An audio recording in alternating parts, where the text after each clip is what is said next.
السلام علیکم ویورز، میرا نام عطاء الرحمن اور آپ دیکھ رہے ہیں عطاء بخاری یوٹیوب چینل۔ قرآن کریم کی مسلسل ایکسپوزیشن کے سلسلہ میں آج ہم سورہ النساء کی آیت نمبر 40 کی ایکسپوزیشن کریں گے۔ سابقہ آیت میں اللہ پر ایمان، آخرت پر ایمان، اس سے متعلق بات کی جا رہی تھی، اور اس کے اندر یہ بھی بتایا گیا کہ تمہاری ایک ایک حرکت پر اللہ کے قانون مکافات عمل کی نظر ہے، اور یوم آخر کی جو بات کی گئی تو اس سے مطلب یہ ہے کہ تمہارے ایک ایک عمل کا نتیجہ مرتب ہو کر رہے گا، تمہارا ایک فائنل ڈیسیژن ہوگا۔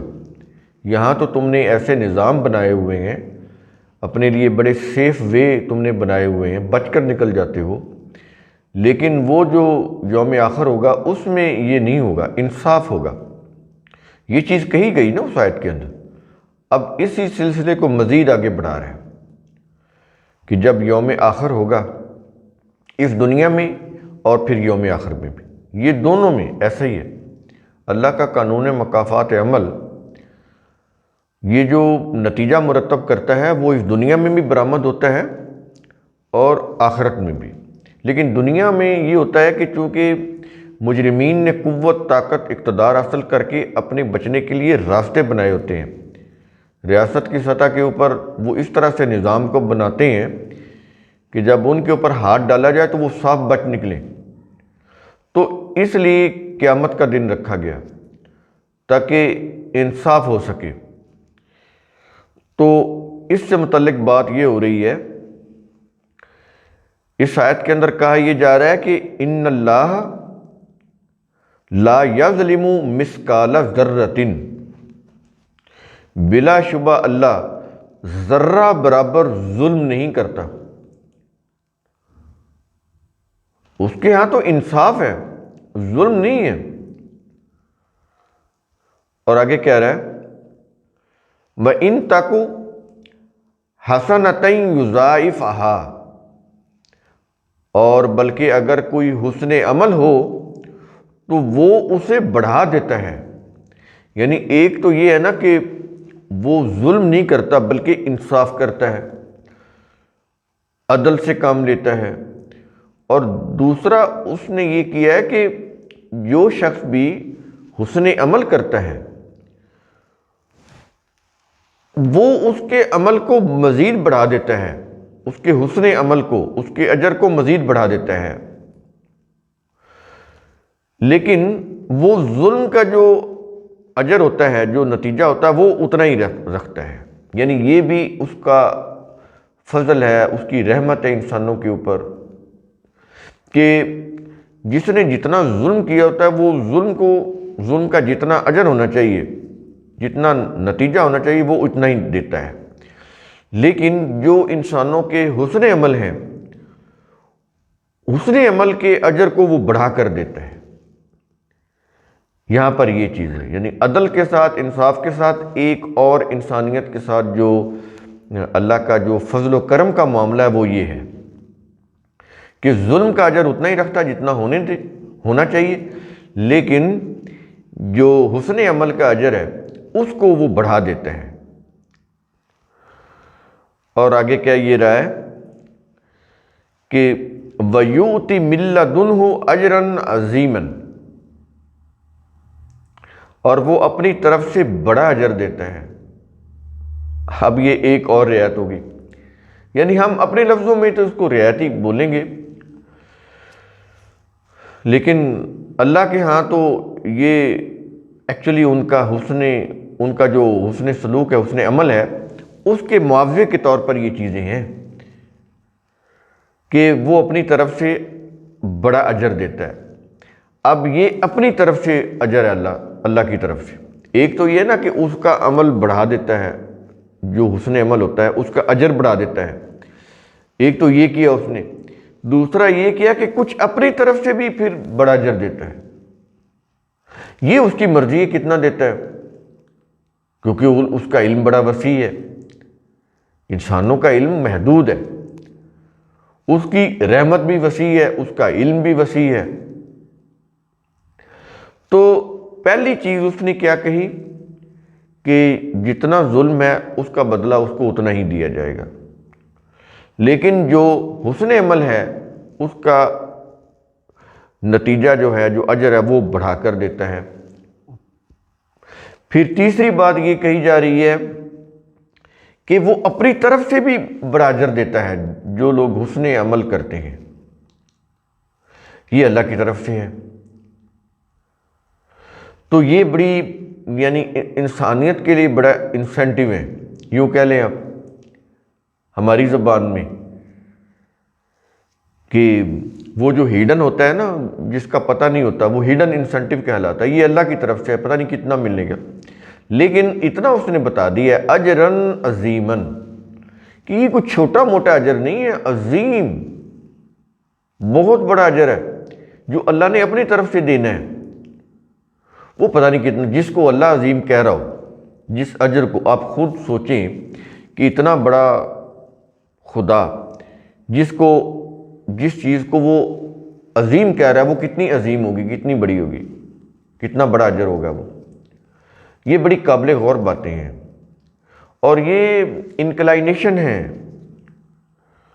یہ انسینٹیو ہے انسانیت کے لیے، تاکہ انسان یعنی وہ یہ نہیں کہ صرف انسانوں کو ڈراتا ہے، ڈراتا تو بالکل ہی نہیں، یہ تو تراجم کے اندر ہے نا کہ نذیر کا ترجمہ وہ انہوں نے ڈرانے والا کر دیا، حالانکہ یہ وارن کرنے والا ہوتا ہے، اس کا مقصد ڈرانا نہیں ہے۔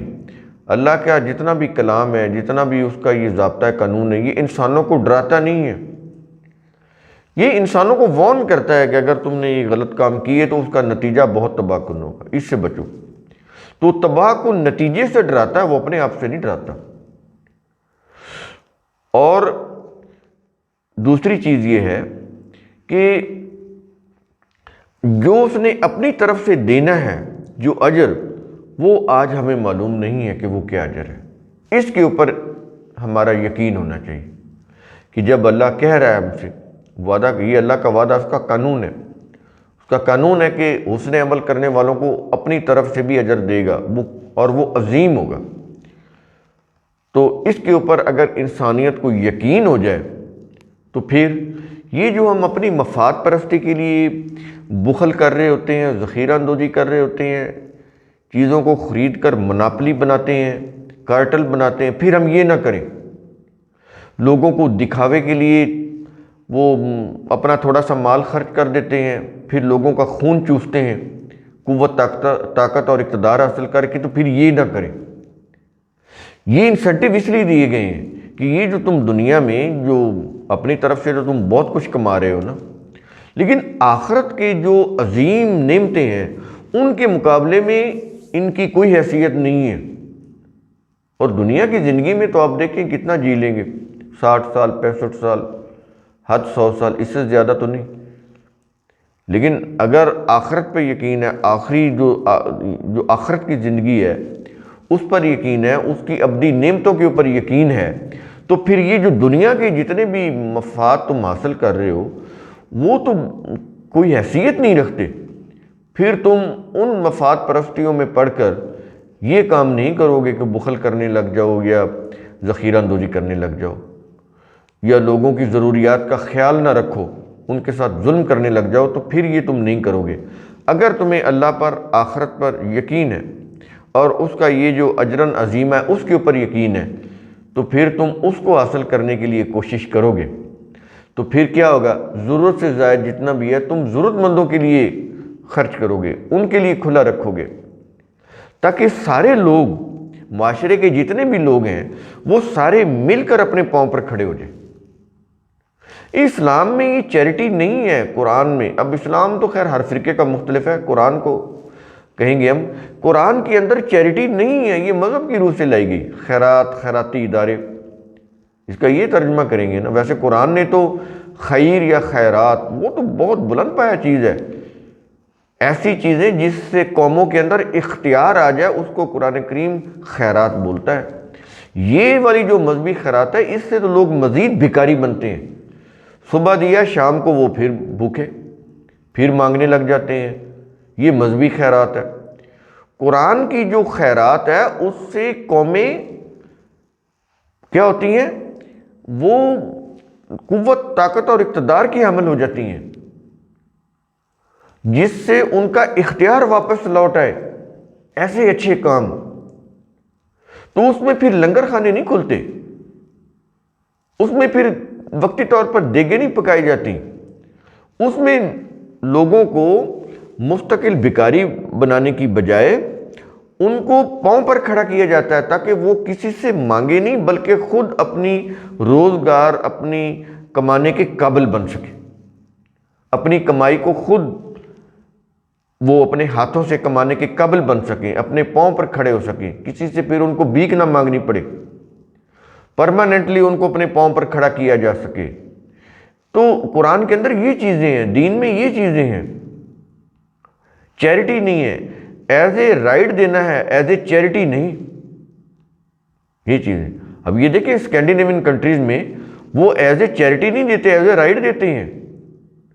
وہ کہتے ہیں یہ حق ہے ضرورت مندوں کا، تو لو، یہ کسی کے اوپر احسان نہیں ہے، ان کے اوپر احسان نہیں ہے کہ ان کو دیا جا رہا ہے اور پھر ان کی عزت نفس کو ٹھیس پہنچائی جائے، بالکل نہیں۔